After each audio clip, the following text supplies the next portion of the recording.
ನಮಸ್ಕಾರ ಎಲ್ರಿಗೂ. Welcome back to my channel. ನಾನು ನಿಮ್ಮ ಶ್ವೇತಾ ಗುಬ್ಬಿಯಿಂದ. ಎಲ್ಲರೂ ಹೇಗಿದ್ದೀರಾ? ಎಲ್ಲ ನನ್ನ ಪ್ರೀತಿ ವ್ಯೂವರ್ಸ್ ಎಲ್ಲ ಚೆನ್ನಾಗಿದ್ದೀರಾ ಅಂತ ಭಾವಿಸ್ತೀನಿ. ಸೊ ಇವತ್ತಿನ ಬ್ಲಾಗ್ನ ಶುರು ಮಾಡೋಣ ಸ್ನೇಹಿತರೆ. ಇವತ್ತಿನ ಬ್ಲಾಗ್ ಬಂದು ಇವತ್ತು ಮಂಗಳವಾರ ಪೂಜೆ ಎಲ್ಲ ಮುಗಿಸಿದೆ. ಸೊ ಏನಂತಂದರೆ ನಂದು ಪೀರಿಯಡ್ ಇದ್ದಿದ್ದರಿಂದ ಮನೆಯವರು ರೋಹಿತ್ ಪೂಜೆ ಮಾಡಿದ್ದಾನೆ. ಸೊ ಇವಾಗ ಮನೆಯವರು ಮತ್ತು ರೋಹಿತ್ ಇಬ್ಬರು ತೋಟಕ್ಕೆ ಹೋಗಿ ಬರೋಕ್ಕೆ ಹೋಗಿದ್ದಾರೆ. ಸೊ ರೋಹಿತ್ತು ಆಲ್ಮೋಸ್ಟ್ ತುಂಬ ಚೆನ್ನಾಗಿ ಓಡಿಸ್ತಾನೆ ಕಾರು. ಹೇಳಿದ್ನಲ್ಲ, ಡಿ ಎಲ್ ಕೂಡ ಆಗಿದೆ. ಐ ಥಿಂಕ್ ಈ ವಾರದಲ್ಲಿ ಒಂದು ಡಿ ಎಲ್ ಬರುತ್ತೆ. ಸೊ ರೋಹಿತ್ನ ನಾವು ಬಂದು ಲಾಂಗ್ ನೀಟ್ಗೆ ಜಾಯಿನ್ ಮಾಡಿಸಿದ್ದೀವಿ. ಸೊ ಯಾಕೆಂದರೆ ಅವನಿಗೆ ಸ್ವಲ್ಪ ಮೆಡಿಕಲ್ ಕಡೆ ಜಾಸ್ತಿ ಇಂಟ್ರೆಸ್ಟ್ ಇರೋದ್ರಿಂದ ಒಂದು ಸಲ ಮಮ್ಮಿ ನನ್ನದು ಸ್ವಲ್ಪ ಮಾರ್ಕ್ಸ್ ಕಮ್ಮಿ ಬಂದಿದೆಯಲ್ಲ, ಒಂದು ಸಲ ನಾನು ಲಾಂಗ್ ನೀಟ್ ತೊಗೋತೀನಿ ಅಂತ ಅಂದ. ಸೊ ಹೋಗಲಿ, ಅವ್ನಿಗಿಷ್ಟ ಇದ್ದರೆ ಖಂಡಿತ ತೊಗೊಳ್ಳಿ ಅಂತ ಹೇಳ್ಬಿಟ್ಟು ಸರಿನಪ್ಪ ಅಂತ ಹೇಳ್ಬಿಟ್ಟು ಲಾಂಗ್ ನೀಟ್ಗೆ ಜಾಯಿನ್ ಮಾಡಿಸಿದ್ರಿ. ಸೊ ಸುಮಾರು ಜನ ಕೇಳ್ತಾ ಇದ್ರಿ ರೋಹಿತ್ ಬಗ್ಗೆ. ಹಾಗಾಗಿ ಸೊ ಇನ್ನೊಂದು ಏನು ಅಂತಂದರೆ, ಕೆಲವೊಂದು ಕಮೆಂಟ್ಗೆ ರಿಪ್ಲೈ ಮಾಡಬೇಕಿತ್ತು.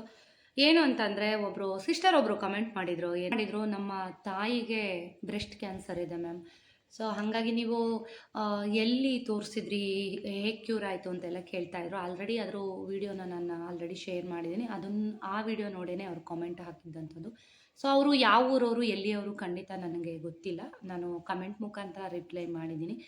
ಸೊ ಈ ವಿಡಿಯೋಸ್ ಏನಾದರೂ ಅವರು ನೋಡ್ತಾ ಇದ್ದರೆ ಖಂಡಿತ ಅವ್ರಿಗೆ ಒಂದು ಮೆಸೇಜ್ ತಲುಪುತ್ತೆ ಅಂತ ಅನ್ಕೋತೀನಿ. ನಾವು ಅಮ್ಮಂಗೆ ತೋರಿಸಿದ್ದು ಬಂದು ತುಮಕೂರಿನಲ್ಲಿ ಭದ್ರಮ್ಮ ಚೌಟ್ರಿ ಹತ್ರ ಇರುವಂತಹ ಅರುಣಾ ಹಾಸ್ಪಿಟಲಲ್ಲಿ, ನರ್ಸಿಂಗ್ ಹೋಮಲ್ಲಿ ನಾವು ಅಮ್ಮಂಗೆ ಟ್ರೀಟ್ಮೆಂಟ್ ಕೊಡಿಸಿದ್ದಂಥದ್ದು. ಡಾಕ್ಟ್ರು ನೇಮ್ ಬಂದು ಡಾಕ್ಟರ್ ಗುರುಕಿರಣ್ ಸರ್ಜನ್ ಅಂತ. ಸೊ ನಮ್ಮ ತುಮಕೂರಿನಲ್ಲಿ ಬೆಸ್ಟ್ ಸರ್ಜನ್ ಅಂತ ಅಂದರೆ, ತುಂಬ ಒಳ್ಳೆ ಡಾಕ್ಟ್ರು ಅಂತ ಅಂದರೆ ಗುರುಕಿರಣ್ ಡಾಕ್ಟ್ರನ್ನೇ. ಸೊ ನಾವು ಹೇಗೆ ಹೋಗಿದ್ವಿ ಅಂತ ಹೇಳ್ತೀನಿ. ಏನು ಅಂತಂದರೆ, ನಂಬರ್ ಕೇಳ್ತಾ ಇದ್ದೀರಾ. ಸೊ ನಮ್ಮ ಡಾಕ್ಟ್ರುಗಳ ನಂಬರು ತೊಗೊಂಡಿಲ್ಲ ನಾವು. ಯಾಕೆ ಅಂತಂದರೆ, ನಾವು family doctor Uday Kumar sir ಇದ್ದಾರಲ್ಲ ಗುಬ್ಬಿನಲ್ಲಿ, ಅವ್ರ ಮುಖಾಂತರ ಹೋಗಿದ್ದಂಥದ್ದು. ಸೊ ಅವರು ಆ ಡಾಕ್ಟ್ರು ಬಂದು ತುಂಬ ಕ್ಲೋಸ್ ಫ್ರೆಂಡ್ಸು.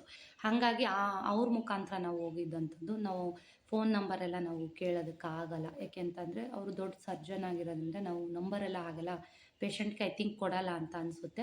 ಸೊ ಅರುಣಾ ಹಾಸ್ಪಿಟ್ಲಿಗೆ ಹೋಗಿ ನೀವು ಅಲ್ಲಿ ವಿಚಾರಿಸಿದ್ರೆ ಗುರುಕಿರಣ್ ಡಾಕ್ಟರ್ ಟೋಕನ್ ತೊಗೊಂಡ್ರೆ ನಿಮಗೆ ಅವರಲ್ಲಿ ನೀವು ಕಾಂಟ್ಯಾಕ್ಟ್ ಮಾಡ್ಬೋದು. ಸೊ ತೋರಿಸ್ಬೋದು. ಸೊ ನೀವು ಏನು ಎತ್ತ ಅವ್ರ ಹತ್ರ ನಮಗೆ ನೀವು ಶೇರ್ ಮಾಡಿಲ್ಲ. ಖಂಡಿತ ನೀವು ಅಲ್ಲಿ ಹೋಗಿ ಡಾಕ್ಟರ್ನ ಕನ್ಸಲ್ಟ್ ಮಾಡಿದ್ರೆ ಖಂಡಿತವಾಗೂ ನಿಮಗೆ ಏನಾದರೂ ಅರ್ಲಿ ಸ್ಟೇಜಲ್ಲಿದ್ದರೆ ಖಂಡಿತ ಒಳ್ಳೆ ಟ್ರೀಟ್ಮೆಂಟ್ನ ಕೊಡ್ತಾರೆ ಅಂತಲೇ ಹೇಳ್ಬೋದು. ನಮ್ಮ ಅಮ್ಮಂಗೆ ವಾಸಿ ಮಾಡಿದ್ದವರೇನೆ. ಏಕೆಂತಂದರೆ, ಕಿಗ್ಬಾಯಲ್ಲಿ ನಾವು ಅಮ್ಮಂಗೆ ತೋರಿಸಿದಾಗ ಅಲ್ಲಿ ತುಂಬ ರಶ್ ಇರುತ್ತೆ. ಮತ್ತು ಅವರೊಂದು ಡೇಟ್ನ ಕೊಡ್ತಾರೆ ಅಂದರೆ ರೇಡಿಯೋ ಥೆರಪಿ ಕೊಡಿಸ್ಬೇಕು ಅಂದರೆ ಒಂದು ಡೇಟ್ ಕೊಡ್ತಾರೆ. ಆ ಮುಖಾಂತರ ಅವ್ರು ಡೇಟ್ ಕೊಟ್ಟಿರ್ತಾರೆ. ಏನು ಡೇಟ್ ಕೊಟ್ಟಿರ್ತಾರೆ ಆವಾಗ ಹೋಗಬೇಕು. ನಾವು ಅಷ್ಟಕ್ಕೆ ನಾವು ಹೋಗೋದಕ್ಕಾಗಲ್ಲ. ನಾವು ಕೆಲವ್ರಿಗೆ ಏನಾಗೋಗುತ್ತೆ ಅಂದರೆ, ಅವ್ರು ಡೇಟ್ ಕೊಡೋ ಅಷ್ಟರಲ್ಲಿ ಇಲ್ಲಿ ಕೆಲವರಿಗೆ ರೋಗ ಹೆಚ್ಚಾಗ್ತಾ ಇರುತ್ತೆ, ಕಾಯಿಲೆ. ಸೊ ನಾವು ಅಲ್ಲಿ ತೋರಿಸೋ ಅಷ್ಟರಲ್ಲಿ ಸ್ವಲ್ಪ ಕ್ರಿಟಿಕಲೇ ಆಗಿಬಿಟ್ಟಿರ್ತಾರೆ. ಸೊ ಹಾಗಾಗಿ ನಮಗಿಲ್ಲಿ ಡಾಕ್ಟ್ರು ನಮಗೆ ಸಜೆಸ್ಟ್ ಮಾಡಿದ್ದು ಬಂದು ಅವರು ಪ್ರೈವೇಟಲ್ಲಿ ಅವ್ರಿಗೆ ಗೊತ್ತಿರೋ ಹತ್ರ ಕಳಿಸಿದ್ರು ನಮಗೆ. ಹಾಗಾಗಿ ಅಮ್ಮಂಗೆ ರೇಡಿಯೋ ಥೆರಪಿ ತುಂಬ ಈಸಿಯಾಗಿ ಸಿಕ್ತು, ಸ್ವಲ್ಪ ಕಡಿಮೆನಲ್ಲೇ ಸಿಕ್ತು, ಅವ್ರ ಸಜೆಷನ್ ಮುಖಾಂತರ ಹೋಗಿದ್ದಕ್ಕೆ. ಮತ್ತು ಇನ್ನು ಕೀಮೋಥೆರಪಿ ಬಂದು ಅದು 1 ತಿಂಗಳು ನಮ್ಮ ಬೆಂಗಳೂರಲ್ಲಿ, ನಮ್ಮ ಅಣ್ಣ ಅತ್ತಿಗೆ ಬೆಂಗಳೂರಲ್ಲೇ ಇದ್ದಿದ್ದರಿಂದ, ಸೊ ಈಗ ತುಮಕೂರಲ್ಲಿದ್ದಾರೆ, ಆವಾಗ ಅವ್ರು ಬೆಂಗಳೂರಲ್ಲೇ ಇದ್ದಿದ್ದರಿಂದ ಅಣ್ಣ ಅತ್ತಿಗೆ ಅಲ್ಲೇ ಅಮ್ಮನ್ನ ಇಟ್ಕೊಂಡು ಅಲ್ಲೇ ಟ್ರೀಟ್ಮೆಂಟ್ ಕೊಡಿಸಿದ್ರು. ಇನ್ನು ಕೀಮೋಥೆರಪಿ ಬಂದು ಇಲ್ಲೇ ಅರುಣಾ ಹಾಸ್ಪಿಟ್ಲಲ್ಲೇ ಗುರುಕಿರಣ್ ಡಾಕ್ಟ್ರೇ ಒಂದು ಡೇಟ್ ಕೊಡ್ತಿದ್ರು. ಮಂತ್ಲಿ ಒಂದು ಸಲ ಹೋಗಬೇಕಿತ್ತು. ಮಂತ್ಲಿ ಒಂದು ಸಲ ಹೋಗಿ ಕೀಮೋಥೆರಪಿ ಕೊಡಿಸ್ಕೊಂಡು ಬರ್ತಾಯಿದ್ರು. ಸೊ ಹಾಗಾಗಿ ಕಂಪ್ಲೀಟಾಗಿ ಅಮ್ಮಂಗೆ ಕ್ಯಾನ್ಸರ್ ವಾಸಿಯಾಗಿದೆ. ಸೊ ರೀಸೆಂಟಾಗಿ ಹೋದ ತಿಂಗಳು ಕೂಡ ಒಂದು ಫೆಬ್ರವರಿಲೋ ಏನೋ ಹೋಗಿದ್ರು ಅನಿಸುತ್ತೆ ಚೆಕಪ್ಗೆ. ಅಮ್ಮಂಗೆ ಆಗಿ ಒಂದು 5 ವರ್ಷದ ಮೇಲಾಯಿತು. ಸೊ ಕಂಪ್ಲೀಟಾಗಿ ಎಲ್ಲನೂ ವಾಸಿಯಾಗಿದೆ ಅಂತ ಹೇಳಿದ್ರು. ಮತ್ತು ಇನ್ನೂ 1 ವರ್ಷ ಎಕ್ಸ್ಟ್ರಾ ಟ್ಯಾಬ್ಲೆಟ್ ತೊಗೊಂಬಿಡಿ, ಏನೂ ತೊಂದರೆ ಇಲ್ಲ, ಇಷ್ಟೇ ತೊಗೊಂಡಿದ್ದೀರಂತೆ ಟ್ಯಾಬ್ಲೆಟ್, ಇನ್ನೊಂದು ವರ್ಷ ತೊಗೊಂಬಿಡಿ ಅಂತ ಹೇಳಿದ್ರು. ಸೊ ಅಮ್ಮ ಆರೋಗ್ಯವಾಗಿದ್ದಾರೆ, ಚೆನ್ನಾಗಿದ್ದಾರೆ. ಸೊ ಬ್ರೆಸ್ಟ್ ಕ್ಯಾನ್ಸರಿಂದ ತುಂಬ ಜನ ನರಳ್ತಾ ಇದ್ದಾರೆ. ಸೊ ಈ ಒಂದು ಸಿಚುವೇಷನಲ್ಲಿ ಏನು ಅಂತಂದರೆ, ತುಂಬ ಜನಕ್ಕೆ ಇವಾಗ ಕ್ಯಾನ್ಸರ್ ಅಂತೂ ಮನೆಗೊಬ್ಬರು ಪೇಷಂಟ್ ಆಗಿಬಿಟ್ಟಿದ್ದಾರೆ. ಸೊ ಅದು ಯಾವುದೇ ನೋವಾಗಲಿ ಈ ಥರ ಏನೂ ಕಾಣಿಸ್ಕೊಳ್ಳಲ್ಲ ನೋಡಿ, ನೋವುಗಳೆಲ್ಲ. ಹಂಗಾಗಿ ಅದು ಕೆಲವೊಬ್ಬರಿಗೆ ಲಾಸ್ಟ್ ಸ್ಟೇಜ್ಗೆ ಹೋದಾಗಲೇ ಗೊತ್ತಾಗೋಂಥದ್ದು. ಸೊ ಆ ವಿಡಿಯೋನಲ್ಲಿ ಎಲ್ಲನೂ ಹೇಳಿದ್ದೀನಿ, ಹೆಣ್ಮಕ್ಳು ಹೇಗೆಲ್ಲ ಕೇರ್ ತೊಗೋಬೇಕು ಏನು ಅಂತ. ಸೊ ಇನ್ನೂ ಯಾರೆಲ್ಲ ವೀಡಿಯೋಸ್ನ ನೋಡಿಲ್ಲ ದಯವಿಟ್ಟು ನೋಡ್ಕೊಂಬನ್ನಿ. ಸೊ ನಾನು ಒಂದು ಅಡ್ರೆಸ್ನ ಹೇಳಿದ್ದೀನಿ ನಿಮಗೆ. ಇಲ್ಲೇ ನಮ್ಮ ಸುತ್ತಮುತ್ತ ಇರೋರಾದರೆ ಖಂಡಿತ ಗುರುಕಿರಣ್ ಡಾಕ್ಟ್ರ್ ಹತ್ರ ನೀವು ಸರ್ಜನ್ ಹತ್ರ ತೋರಿಸ್ಬೋದು. ಅಮ್ಮಂಗೆ ವಾಸಿ ಮಾಡಿದ್ದವರೇನೆ. ಸೊ ಕೇಳಿದರು ಒಬ್ಬರು, ನಮ್ಮ ತಾಯಿ ಬ್ರೆಸ್ಟ್ ಕ್ಯಾನ್ಸರಿಂದ ತುಂಬ ಸಫರ್ ಮಾಡ್ತಾ ಇದ್ದಾರೆ ಸಿಸ್ಟರ್, ನಮಗೊಂದು ಸಜೆಸ್ಟ್ ಮಾಡಿ ಯಾವ ಡಾಕ್ಟ್ರ್ ಹತ್ರ ತೋರಿಸಿದ್ರಿ ಏನು ಅಂತ ಕೇಳಿದರು. ಸೊ ಅದಕ್ಕೋಸ್ಕರ ಈ ವಿಡಿಯೋನಲ್ಲಿ ಅವ್ರಿಗೆ ರಿಪ್ಲೈ ಮಾಡಿದ್ದೀನಿ. ಖಂಡಿತ ಅವರು ವೀಡಿಯೋಸ್ನ ನೋಡ್ತಾ ಇದ್ದರೆ ಒಂದು ಮೆಸೇಜ್ ಅವ್ರಿಗೆ ತಲುಪಿರುತ್ತೆ ಅಂತ ಅಂದ್ಕೋತೀನಿ. ಆಮೇಲೆ ಒಂದಷ್ಟು ಫ್ರೆಂಡ್ಸ್ಗಳದ್ದು ಫೋನ್ಗಳನ್ನ ತೆಗಿಯೋದಕ್ಕಾಗಿಲ್ಲ, ಬೈಕೋಬೇಡಿ ದಯವಿಟ್ಟು. ಯಾಕೆಂದರೆ ಏನಾಗಿದೆ ಅಂದರೆ ನನಗೆ ಒಂಥರ ನಿದ್ದೆ ಸರಿಗಿಲ್ದಲೆ, ಹೇಳಿದ್ದೀನಿ ಆವಾಗಲೇ, ನಿದ್ದೆ ಸರಿಗಿಲ್ದಲೆ ನನಗೊಂಥರ ಮೈಗ್ರೇನ್ ಥರ ಸ್ಟಾರ್ಟ್ ಆಗಿಬಿಟ್ಟಿದೆ. ಫೋನಲ್ಲಿ ಜಾಸ್ತಿ ಮಾತಾಡಿಬಿಟ್ರೆ ನನಗೆ ತಲೆನೋವು ಫುಲ್ ರೈಸ್ ಆಗಿಬಿಡುತ್ತೆ. ಸೊ ಹಾಗಾಗಿ ಸ್ವಲ್ಪ ಫೋನ್ಗಳನ್ನೆಲ್ಲ ಕಂಟ್ರೋಲ್ ಮಾಡ್ತಾ ಇದ್ದೀನಿ. ಅಷ್ಟೊಂದು ಯಾರ ಹತ್ರನೂ ಮಾತಾಡ್ತಾ ಇಲ್ಲ. ಸ್ವಲ್ಪ ಇದೆಲ್ಲ ಒಂದು ಲೆವೆಲಿಗೆ ಬರೋವರೆಗೂ. ಇನ್ನು ಇದಾದ ನಂತರ ಮಂತ್ರಾಲಯಕ್ಕೆ ಕೂಡ ಹೋಗಬೇಕು ಅಂತ ಅಂದ್ಕೊಂಡಿದ್ದೀವಿ. ಯಾವಾಗ ಹೋಗ್ತೀವಿ ಏನು ಅಂತ ಪ್ಲ್ಯಾನ್ ಇಲ್ಲ. ಹೋಗಬೇಕು ಅಂತ ಖಂಡಿತ ಅಂದ್ಕೊಂಡಿದ್ದೀವಿ. ನೋಡೋಣ, ಯಾವಾಗ ಪ್ಲ್ಯಾನ್ ಮಾಡ್ಕೊಂಡು ಹೋಗ್ತೀವಿ. ಗುರುಗಳು ನಮ್ಮನ್ನು ಯಾವಾಗ ಕರೆಸ್ಕೋತಾರೆ ಏನು ಅದನ್ನು ಕೂಡ ನೋಡೋಣ. ಸೊ ನಾನು ಹಿಂದಿನ ವೀಡಿಯೋದಲ್ಲಿ ಸ್ಯಾರಿಗಳ ಕಲೆಕ್ಷನ್ನು, ನನ್ನ ಫ್ರೆಂಡ್ ಅನಿತಾ ಕ್ಲಾತಿಂಗ್ ಬಿಸ್ನೆಸ್ ಮಾಡ್ತಾ ಇದ್ದಾರೆ. ಸೊ ಅವರು ಸ್ಯಾರಿಗಳು ಯಾವ್ಯಾವ ತಂದಿದ್ದಾರೆ ಅಂತ ಖಂಡಿತ ನಾನು ನಿಮಗೆ ಮುಂದಕ್ಕೂ ಕೂಡ ಶೇರ್ ಮಾಡಿದ್ದೆ ಕೂಡ. ಸುಮಾರು ಜನ ಇಷ್ಟಪಟ್ಟಿದ್ದೀರಾ. ಸ್ಯಾರಿಗಳು ಬೇಕು ಅಂದರೆ ಖಂಡಿತ ಅವ್ರ ವಾಟ್ಸಪ್ ನಂಬರ್ನ ನಾನು ಶೇರ್ ಮಾಡಿದ್ದೀನಿ. ಸೊ ನೀವು ವಾಟ್ಸಪ್ ಮಾಡಿ ಮೆಸೇಜ್ ಮಾಡಿದರೆ ಖಂಡಿತ ನೀವು ಬುಕ್ ಮಾಡ್ಕೋಬೋದು. ಅಥವಾ ಇಲ್ಲಿ ಯಾರಾದರೂ ನೋಡ್ತಾ ಇದ್ದರೆ ಅವ್ರ ಮನೆಗೆ ವಿಸಿಟ್ ಮಾಡಿ ಬೇಕಿದ್ರೆ ಸ್ಯಾರಿಗಳನ್ನ ಬೈ ಮಾಡ್ಬೋದು. ಇನ್ನು ಅವ್ರ ಹತ್ರ ಒಂದೆರಡು ಡ್ರೆಸ್ಗಳನ್ನ ತೊಗೊಂಬಂದಿದೆ, ತೋರಿಸ್ಬಿಡ್ತೀನಿ. ಅದನ್ನು ಕೂಡ ಇವತ್ತಿನ ಬ್ಲಾಗ್ನಲ್ಲಿ. Time already 12:30. ಅಡುಗೆ ಮಾಡಬೇಕು. ಮನೆಯವರು ಹೇಳಿದ್ನಲ್ಲ ತೋಟಕ್ಕೆ ಹೋಗಿದ್ರೆ. ಸೊ ನೋಡಿ, ಈ ಒಂದು ಡ್ರೆಸ್ನ ನಾನು ತೊಗೊಂಬಂದೆ, ಮೆರೂನ್ ಕಲರ್ ಇದು. ಒಂದು ನಿಮಿಷ ಲೈಟ್ ಆನ್ ಮಾಡಿಬಿಡ್ತೀನಿ. ಯಾಕೆ ಅಂತಂದರೆ ಕಿಟಕಿ ಎಲ್ಲ ಓಪನ್ ಇದೆ, ಬಾಗಿಲೆಲ್ಲ ಕ್ಲೋಸ್ ಮಾಡಿದ್ದೀನಿ. ನೋಡಿ, ಮನೆಯವರು ಇಲ್ಲ, ಯಾರೂ ಇಲ್ಲ, ಒಬ್ಬಳೇ ಇರೋದು ಇವತ್ತು. ಇನ್ನೂ ಒಬ್ಬರು ಕಮೆಂಟ್ ಮಾಡಿದ್ರಿ, ಯೂಟ್ಯೂಬ್ ಜರ್ನಿ ಮತ್ತು ಯೂಟ್ಯೂಬ್ ಸ್ಯಾಲ್ರಿ ಬಗ್ಗೆ ಒಂದು ವಿಡಿಯೋ ಮಾಡಿ ಸಿಸ್ಟರ್ ಅಂತ. ಖಂಡಿತ ನಿಮ್ಮ ಒಂದು ರಿಕ್ವೆಸ್ಟ್ ಮೇರೆಗೆ ಖಂಡಿತ ಒಂದು ವೀಡಿಯೋಸ್ನ ಮಾಡ್ತೀನಿ ಸ್ನೇಹಿತರೆ. ಬನ್ನಿ ಇವಾಗ ಡ್ರೆಸ್ನ ನೋಡ್ಬಿಡೋಣ. ನೋಡಿ, ಇದು ತುಂಬ ಚೆನ್ನಾಗಿದೆ, ಕುಂದನ್ ವರ್ಕ್ ಇರೋ ಅಂಥ ಡ್ರೆಸ್ಸು. ಇದು ಮೆರೂನ್ ಡ್ರೆಸ್ಸು ಕಲರು. ನೋಡಿ, ಲೆಂತ್ ಕೂಡ ನನಗೇನು ಗೊತ್ತಾ, ನನಗೆ ನೀವು ನೋಡ್ತಾನೆ ಇರ್ತಾರೆ, ನಮ್ಮ ಶಾರ್ಟ್ ಡ್ರೆಸ್ಗಳೆಲ್ಲ ಅಷ್ಟು ಇಷ್ಟ ಆಗಲ್ಲ ನನಗೆ. ಲೆಂತಾಗಿ, ನಾನು ಉದ್ದ ಇದ್ದೀನಲ್ವ ಜಾಸ್ತಿ, ನಂಗೆ ಲೆಂತಿಯಾಗಿದ್ದರೆ ತುಂಬ ಇಷ್ಟ ಆಗುತ್ತೆ ಡ್ರೆಸ್ಗಳು. ಹಾಗಾಗಿ ಒಂದು ಸಲ ಹೋಗಿದ್ದೆ ಅವ್ರ ಮನೆಗೆ. ಆವಾಗ ಡ್ರೆಸ್ಗಳೆಲ್ಲ ತುಂಬ ಇಷ್ಟ ಆಗಿತ್ತು, ಈ ಥರ ಲೆಂತ್ ಇರೋ ಡ್ರೆಸ್ಗಳು. ಹಂಗಾಗಿ ಹೇಳಿದ್ದೆ ಇದೇ ಕಲರ್ ಬೇಕು ಅಂತ ಪರ್ಟಿಕ್ಯುಲರ್ಗೆ. ಆ್ಯಕ್ಚುಲಾಗಿ ನಾನು ಅವ್ರಿಗೆ ಎಲ್ ಸೈಜ್ ತರಿಸ್ಕೊಡಿ ಅಂತ ಹೇಳಿದ್ದೆ. ಅವರು ಶಾಪ್ ಅವರು ಕನ್ಫ್ಯೂಸ್ ಆಗಿ ಎಕ್ಸೆಲ್ ಕಳಿಸಿದಾರಂತೆ. ಸೊ ತಂದುಬಿಟ್ಟಿದ್ದೀನಿ, ಇನ್ನೇನು ವಾಪಸ್ ಮಾಡೋದು, ಆರ್ಡ್ರ್ ಮಾಡ್ಕೊಳ್ಳೋಣ ಅಂತ ಸುಮ್ಮನೆ ಆದೆ. ನೋಡ್ತಾ ಇದ್ರೆ ಮಧ್ಯದಲ್ಲಿ ಒಂದು ಈ ಥರ ಬುಟ್ಟ ಕೊಟ್ಟಿದ್ದಾರೆ.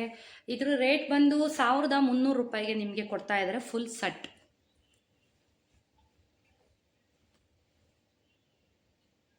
ಸ್ಲೀವ್ಸ್ ಬಂದು 3/4 ಇದೆ. ಹಿಂದಿನ ವಿಡಿಯೋದಲ್ಲಿ ಅವ್ರದ್ದು ನಂಬರ್ ಕೂಡ ಹಾಕಿದ್ದೀನಿ, ಬೇಕಿದ್ರೆ ಚೆಕ್ ಮಾಡಿ, ಇಷ್ಟ ಆದರೆ ಬೈ ಮಾಡಿ. ತುಂಬ ಲೆಂತಿಯಾಗಿ ಸೂಪರ್ ಆಗಿದೆ ಡ್ರೆಸ್ ಮಾತ್ರ. ನೋಡಿ, ವಿ ನೆಕ್ಕಲ್ಲಿ ತೊಗೊಂಡಿದ್ದೀನಿ ನಾನು. ವೇರ್ ಮಾಡಿದಾಗ ಖಂಡಿತ ನೋಡ್ತೀರಾ. ಪ್ಯಾಂಟು ದುಪ್ಪಟ್ಟ ಬಂದು ಈ ರೀತಿಯಾಗಿ ಕೊಟ್ಟಿದ್ದಾರೆ. ಇದು ಈ ರೀತಿಯಾಗಿದೆ ದುಪ್ಪಟ್ಟ. ಆಮೇಲೆ ಪ್ಯಾಂಟು ಗೊತ್ತೇ ಇದೆ, ಇವಾಗೆಲ್ಲ ಸಿಗರೆಟ್ ಪ್ಯಾಂಟೇನೆ ಬರೋವಂಥದ್ದು.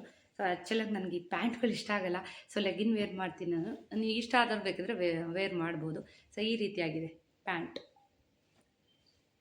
ಇದೊಂದು ಡ್ರೆಸ್ನ ತೊಗೊಂಬಂದೆ. ಇದೇ ಥರದ್ದು ಒಂದು ಕ್ರೀಮ್ ಕಲರ್ ಡ್ರೆಸ್ನ ತೊಗೊಂಬಂದೆ. ಆ್ಯಕ್ಚುಲಾಗಿ ಇದಕ್ಕೆ ದುಪ್ಪಟ್ಟ ಬೇರೆದು ನಾನು ಪೇರ್ ಮಾಡಬೇಕು ಅಂತ ಅಂದ್ಕೊಂಡಿದ್ದೀನಿ. ಇವಾಗ ತೋರಿಸ್ತೀನಿ ನೋಡಿ. ಇದು ತುಂಬ ಚೆನ್ನಾಗಿದೆ. ಎಲ್ಲನೂ ಕೂಡ 1300 ರೂಪೀಸು. ವರ್ಕು ತುಂಬ ಚೆನ್ನಾಗಿದೆ ನೋಡಿ.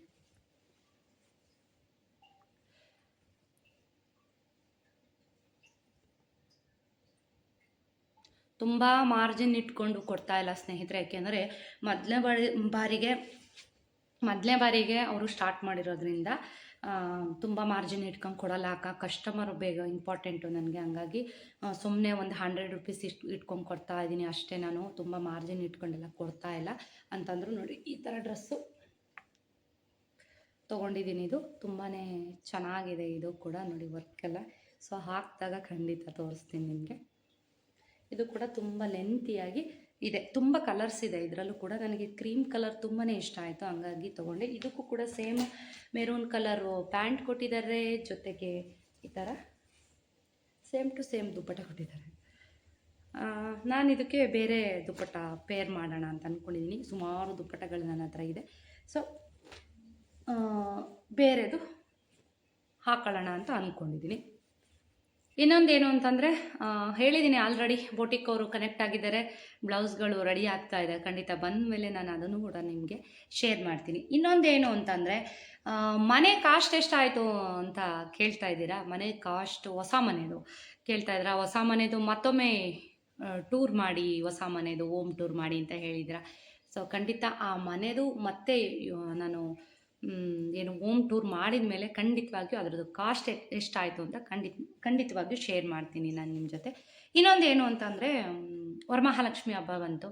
ಸೊ ಈ ಸಲ ನಾನು ಸಿಲ್ವರ್ನ ಏನು ಪರ್ಚೇಸ್ ಮಾಡ್ತಾ ಇದ್ದೀನಿ ಅಂತಂದರೆ, ಸೊ ಮನೆ ಕಟ್ಟಿ ಈಗ ತಾನೇ ಸಿಲ್ವರೆಲ್ಲ ಅಷ್ಟೊಂದು ತೊಗೊಳ್ಳೋ ಅಂತ ಇದಿಲ್ಲ.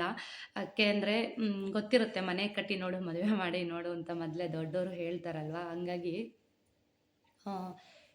ಈ ವರ್ಷ ಅಷ್ಟೊಂದೇನು ನಾನು ಪರ್ಚೇಸ್ ಮಾಡ್ತಾ ಇಲ್ಲ. ಆದರೂ ಮೊನ್ನೆ ತುಮಕೂರಿಗೆ ಹೋದಾಗ ನಿಮ್ಗೆ ಅದ್ರದ್ದು ಒಂದು ಸಣ್ಣ ವೀಡಿಯೋಸ್ನ ಶೇರ್ ಮಾಡ್ತೀನಿ. ಅಲ್ಲೊಂದು ಕೆಲವೊಂದು ವೀಡಿಯೋಸ್ನ ತೊಗೊಂಡಿದ್ದೀನಿ. ಏನು ಅಂತಂದರೆ, ಗಿಫ್ಟ್ ಬಂದಿತ್ತಲ್ವಾ, ಆ ಅಮೌಂಟಲ್ಲಿ ಗಿಫ್ಟು ಅಂತಂದರೆ ಮೊದಲೇ ನಾನು ಕೆಲವ್ರಿಗೆ ಹೇಳಿಬಿಟ್ಟಿದ್ದೆ, ದಯವಿಟ್ಟು ಗಿಫ್ಟೆಲ್ಲ ಯಾರು ಏನೂ ತರಬೇಡ್ರಿ. ಯಾಕೆ ಅಂತಂದರೆ ನಾವು ಇದನ್ನು ಏನೂ ಗ್ರ್ಯಾಂಡಾಗಿ ಮಾಡ್ತಾ ಇಲ್ಲ. ಜೊತೆಗೆ ಲಕ್ಷ್ಮೀನಾರಾಯಣನ ಪೂಜೆ ಅಂತ ಹೇಳಿದ್ದೀನಿ ಹೊರತು ಎಲ್ರಿಗೂ ಬಿಲ್ಡಿಂಗ್ ಓಪನ್ ಇದೆ ಅಂತ ಹೇಳಿಲ್ಲ ಜಾಸ್ತಿ ಜನಕ್ಕೆ ನಾನು. ಸೊ ಹಂಗಾಗಿ ಆದರೂ ಸುಮಾರಷ್ಟು ಜನ ಗಿಫ್ಟೆಲ್ಲ ಇಟ್ಟು ಪ್ರೆಸೆಂಟೇಷನ್ ಎಲ್ಲ ಇಟ್ಟೋಗಿದ್ರು. ಹಾಗಾಗಿ ಒಂದಷ್ಟು ಗಿಫ್ಟೋಗೆ ಅಂತ ಬಂದಿದ್ದಂಥ ಅಮೌಂಟಲ್ಲಿ ಆ್ಯಕ್ಚುಲಾಗಿ ಅದ್ರ ನೆನಪಾಗಿರಲಿ, ವೇಸ್ಟ್ ಮಾಡೋದು ಬೇಡ ಅಮೌಂಟ್ನ ಅಂತ ಹೇಳ್ಬಿಟ್ಟು, ವರಮಹಾಲಕ್ಷ್ಮಿಗಾಗುತ್ತೆ ಅಂತ ಹೇಳ್ಬಿಟ್ಟು ಏನು ಅಂತಂದರೆ, ಪೂಜಾ ರೂಮಲ್ಲಿ ಒಂದು ಬೆಳ್ಳಿ ಚೊಂಬನೆ ಇಟ್ಟಿದ್ದೆ ನೋಡಿದ್ದೀರಲ್ಲ, ಲಕ್ಷ್ಮಿ ಮುಖವಾಡ ಇಟ್ಟು, ಅದು ಸ್ವಲ್ಪ ಹಾಳಾಗಿತ್ತು. ಸೊ ಹಾಗಾಗಿ ನಾನು ಅದನ್ನು ಕೊಟ್ಬಿಟ್ಟು ಬೇರೆ ಒಂದು ಚೊಂಬನ್ನ ತೊಗೊಂಬಂದಿದ್ದೀನಿ. ಆ್ಯಕ್ಚುಲಾಗಿ ಹೇಳಬೇಕು ಅಂತಂದರೆ ಆಯಿತು, ಅದೊಂದು ಸ್ವಲ್ಪ ಯಾಕೋ ಚೇಂಜ್ ಮಾಡಬೇಕು, ಯಾಕೋ ಅಷ್ಟೊಂದು ಚೆನ್ನಾಗಿಲ್ಲ, ಸ್ವಲ್ಪ ಹಾಳಾಗಿತ್ತು. ಏನು ಗೊತ್ತಾ, ಬೆಳ್ಳಿ ತೊಗೊಂಡ್ರೆ ಆ್ಯಕ್ಚುಲಾಗಿ ಬೆಳ್ಳಿ ನಾವು ರಿಟರ್ನ್ ಹಾಕಿದಾಗ ಸ್ವಲ್ಪ ಕಡಿಮೆನೇ. ಚಿನ್ನ ಆದರೆ ಆ್ಯಕ್ಚುಲಾಗಿ ಅದರ ದುಡ್ಡಾರ ವಾಪಸ್ ಬರುತ್ತೆ, ಬೆಳ್ಳಿ ಸ್ವಲ್ಪ ಕಡಿಮೆಗೆ ಹಾಕ್ಕೊತಾರೆ, ಹಳೆಯದಾಗಿರುತ್ತಲ್ವ. ಹಂಗಾಗಿ ನಾನು ಅದಕ್ಕೆ ಅದ್ರ ಬಂದಿದ್ದಂಥ ಅಮೌಂಟಲ್ಲಿ ಶ್ರೀನಿವಾಸ ಜ್ಯುವೆಲರಿ ಶಾಪ್ನಲ್ಲಿ ಒಂದು ಚೊಂಬನ ತೊಗೊಂಬಂದಿದ್ದೀನಿ. ಸೊ ಈ ವರ್ಷಕ್ಕೆ ಇಷ್ಟೇ ನಾನು ತೊಗೊಳಕ್ಕಾಗಿದ್ದು. ನೆಕ್ಸ್ಟ್ ಇಯರು ನೋಡೋಣ, ಯಾಕೆಂದರೆ ರೋಹಿತ್ತು ನಮಗೆ ಎಜುಕೇಷನ್ಗೆ ಭಾಳ ಅಮೌಂಟ್ ಬೇಕು. ಹಾಗಾಗಿ ನೋಡೋಣ. ನನ್ನ ಫ್ರೆಂಡ್ದು ಕಾಲ್ ಬರ್ತಾ ಇದೆ. ಸೊ ನನಗೆ ಹೆಂಗೆ ಗೊತ್ತಾ, ನನ್ನ ತುಂಬ ಕ್ಲೋಸ್ ಆಗಿರೋಂಥ ಫ್ರೆಂಡ್ಸ್ಗಳು ವಾರಕ್ಕೊಂದ್ಸಲ 2 ಸಲ ಖಂಡಿತ ಕಾಲ್ ಮಾಡ್ತಾ ಇರ್ತಾರೆ. ನಾನು ಇತ್ತೀಚೆಗೆ ಯಾರಿಗೂ ಫೋನ್ ಮಾಡಿಲ್ಲ ನೋಡಿ, ಅದಕ್ಕೆ ಎಲ್ಲರೂ ಫೋನ್ ಮಾಡ್ತಾ ಇದ್ದಾರೆ. ಸೊ ನೋಡಿ, ಈ ವರ್ಷ ಇಷ್ಟೇ ನಾನು ತೊಗೊಳೋದಕ್ಕಾಗಿದ್ದು. ನೆಕ್ಸ್ಟ್ ಇಯರು ನೋಡೋಣ. ಆಲ್ಮೋಸ್ಟ್ ಎಲ್ಲ ತೊಗೊಂಡಿದ್ದೀನಿ. ಸುಮ್ಮನೆ ಎಕ್ಸ್ಟ್ರಾ ಅಮೌಂಟು ಅಂತ ಕೂಡಿಕ್ಕಿದ್ದನ್ನು ಮಾತ್ರ ಸಿಲ್ವರು ವರಮಹಾಲಕ್ಷ್ಮಿ ಪೂಜೆಗೆ ಏನಾದರೂ ಪ್ರತಿ ವರ್ಷ ಏನಾದ್ರು ತೊಗೋಬೇಕು ಅನ್ನೋದೊಂದು ಇರುತ್ತೆ ನೋಡಿ. ಹಾಗಾಗಿ ಇದನ್ನು ತೊಗೊಂಬಂದಿದ್ದೀನಿ.